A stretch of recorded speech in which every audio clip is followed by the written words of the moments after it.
Clap. Eh bien YouTube, je te dis bonjour, c'est Son et on se retrouve pour une toute nouvelle vidéo mon ami. J'espère que tu vas bien. Si tu as cliqué cette vidéo, c'est sûrement que tu es à la recherche d'un intercom pour profiter au mieux de tes balades en groupe. En bref, nous aujourd'hui et dans cette vidéo, on va déballer et tester un des intercoms du marché. Parce que oui, il y en a une très grosse quantité. Donc je vais essayer de te donner un maximum d'informations, on va y réaliser un maximum d'essais pour que tu puisses être sûr de ton achat si celui-ci te convient. Il s'agit là du coup du Cardo PackTalk Edge, nous ici en pack duo. Mais pas d'inquiétude, tu pourras aussi le trouver en pack single. Ce modèle Edge est vendu chez Cardo comme étant l'un des meilleurs, si ce n'est le meilleur intercom au monde. Donc ça reste marketing, mais on va tester ça dans cette vidéo. Et ça, juste après l'unboxing. Alors on se retrouve devant le petit packaging du Cardo PackTalk Edge version duo marqué jusqu'ici. On est dans un emballage très classique, sobre, aux nuances de bleu et de noir, donc aux couleurs de Cardo System. On retrouve sur la face arrière toutes les spécifications de ce modèle, avec notamment ici en bas donc toutes les principales, donc c'est les stats qui vous intéressent quand vous achetez un intercom, c'est celle-ci que vous devez regarder en priorité, c'est-à-dire ici le nombre de casques que vous pouvez connecter, c'est-à-dire un groupe de 15 personnes avec une portée maximale de 1600 mètres entre deux intercoms, une batterie qui se recharge en recharge rapide avec une autonomie de 13 heures, la radio en plus du Bluetooth et de la musique que vous pouvez mettre dans votre casque, le nombre de GPS que vous pouvez connecter ici en simultané et ici la durée de garantie. La dernière information n'est pas négligeable non plus puisqu'elle spécifie tout simplement que Cardo travaille avec JBL pour tout simplement vous procurer une meilleure expérience auditive dans votre casque.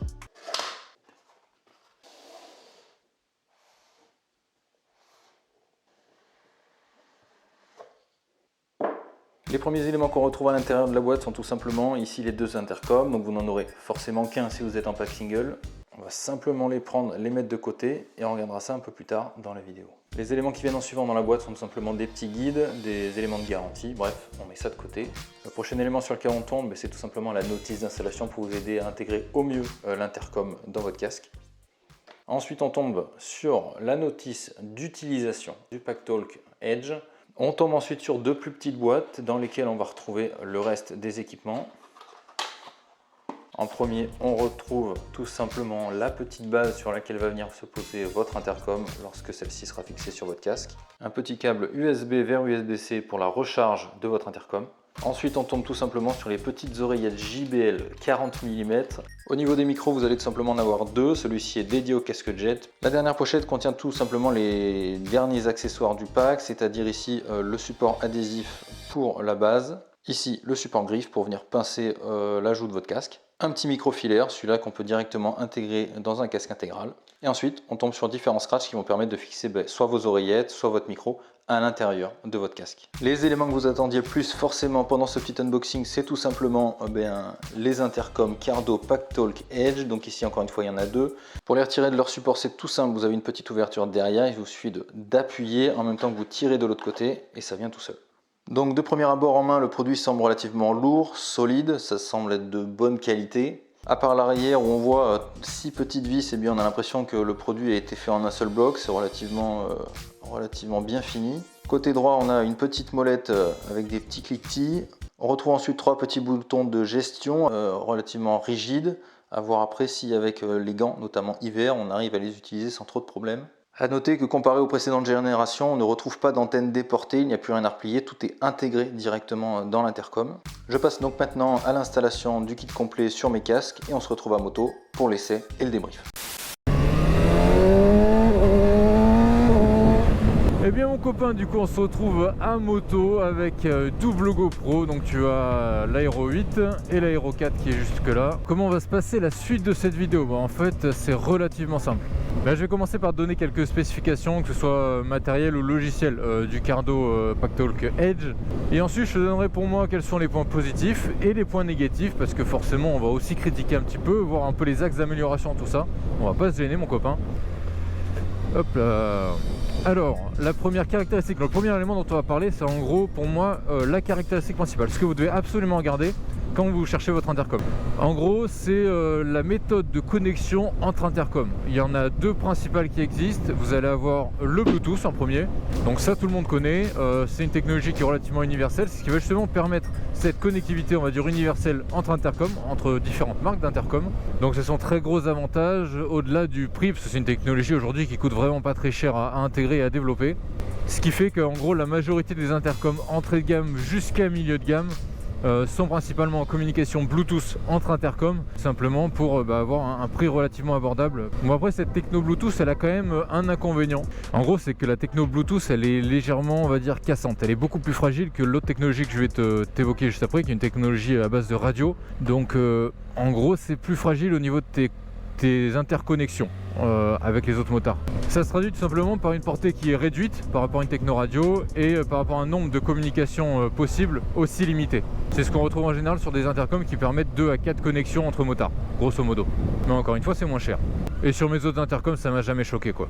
Et la deuxième techno que vous pouvez retrouver, comme sur le Pactalk Edge, qui lui a et le Bluetooth et cette seconde technologie qui est le DMC. Donc le Dynamic Mesh Communication. En gros, on simplifie par mesh, hein, on gagne du temps. C'est une communication radio qui est beaucoup plus flexible, plus schématiser ça comme un élastique si tu veux, entre tes connexions. Et ça permet de plus grandes distances entre les motards et entre la tête du groupe et la fin du groupe. Donc en définitive, c'est plus haut de gamme, c'est plus cher, mais c'est de bien meilleure qualité.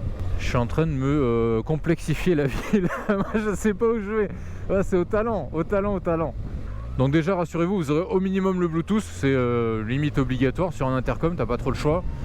Et après sur le plus haut de gamme vous avez en plus le mesh, hein. C'est pas l'un ou l'autre, c'est au mieux vous avez les deux, au pire vous avez que le Bluetooth. Et du coup ça sur le Pactalk Edge ça se traduit simplement par une portée entre motards qui va jusqu'à 1,6 km, ce qui est limite débile. Je veux dire, avant que tu te mettes quasiment 2 km entre deux motards, c'est énorme quoi. Et de mémoire c'est aussi jusqu'à 8 km entre la tête du groupe, du coup le premier motard et le dernier. Donc large, pareil, un groupe avant qui s'étale sur 8 bornes mon ref. C'est énorme. Mais après c'est vrai que ces stats elles sont données vraiment, c'est en mode meilleures conditions, ligne droite et tout le bordel, tu vois. Pas d'arbre et tout. Dites-moi en commentaire si ça vous plaît d'avoir une petite vue secondaire là, fixée sur le rétro. C'est pas la meilleure GoPro que j'ai, mais enfin bon, on fait avec ce qu'on a, j'ai envie de te dire. Mais si ça vous plaît, on fera ça plus souvent quoi. Alors tant que j'y pense, on va revenir sur le fait qu'il y ait des enceintes JBL qui soient livrées directement dans le package, ça c'est plutôt cool.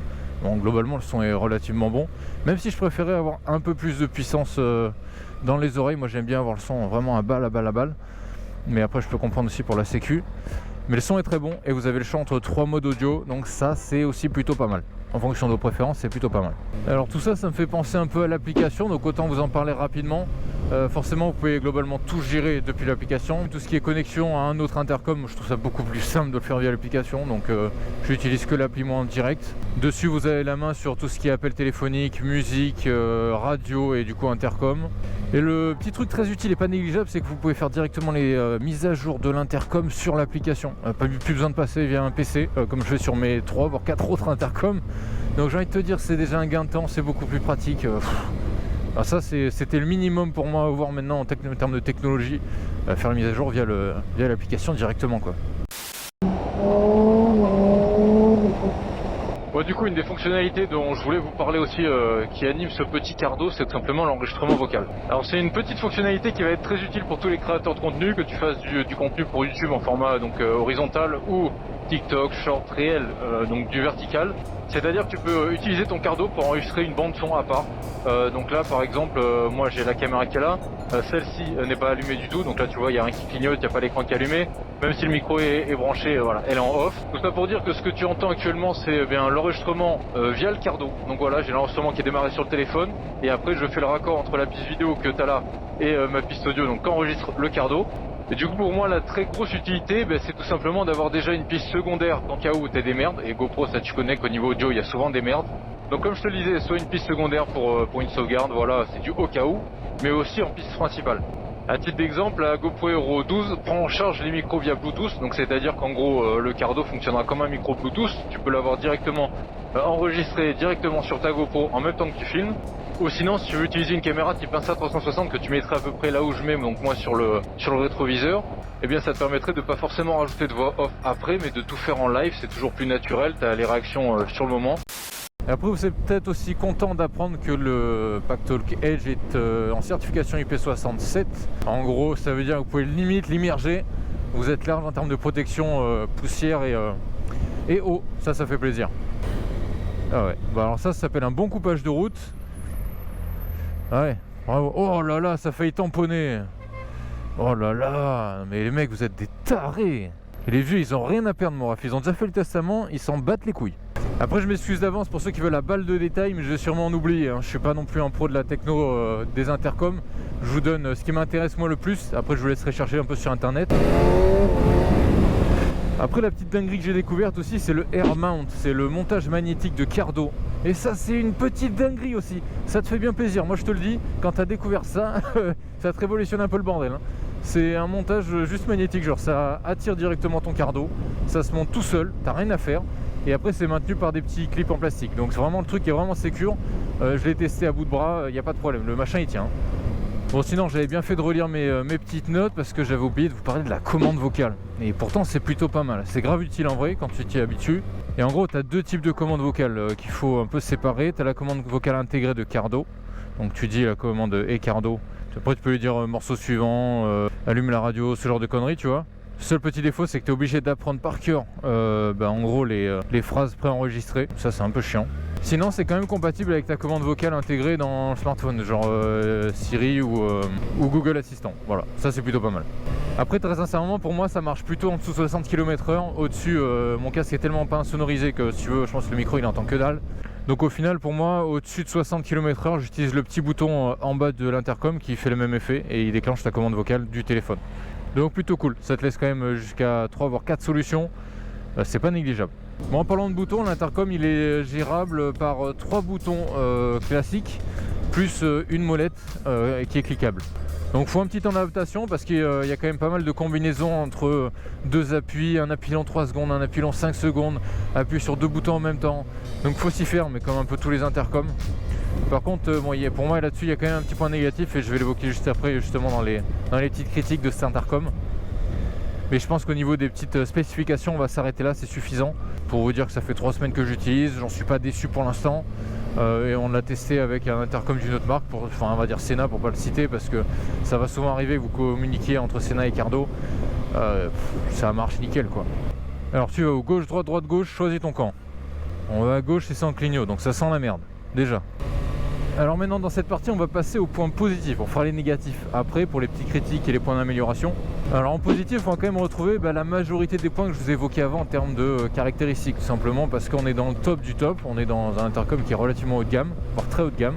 Donc vous avez forcément la portée, la communication mesh en plus qui du coup va avec cette histoire de portée et du nombre d'intercoms à connecter. Vous avez également le son du coup avec JBL.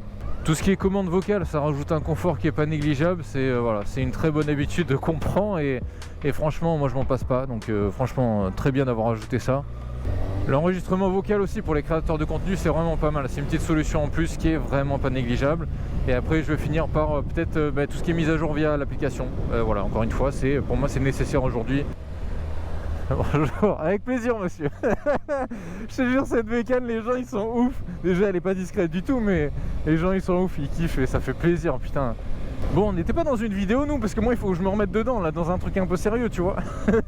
Oh là là là là, ça met le smile pour la journée, merci mon ref. Bon au niveau des points négatifs, pour moi il y en a quand même 3-4.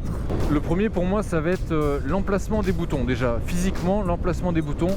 Quand tu dois allumer l'intercom surtout, il y en a 2 que tu dois appuyer simultanément comme la majorité des intercoms sur le Mashake. Donc cette fonction, ok, elle est comme ça, basta, il n'y a pas de problème. Par contre je trouve que l'écartement des boutons entre eux est un peu trop grand. Pour moi c'est pas optimisé au niveau ergonomie. Au-delà de ça, il y a aussi la programmation de ces boutons.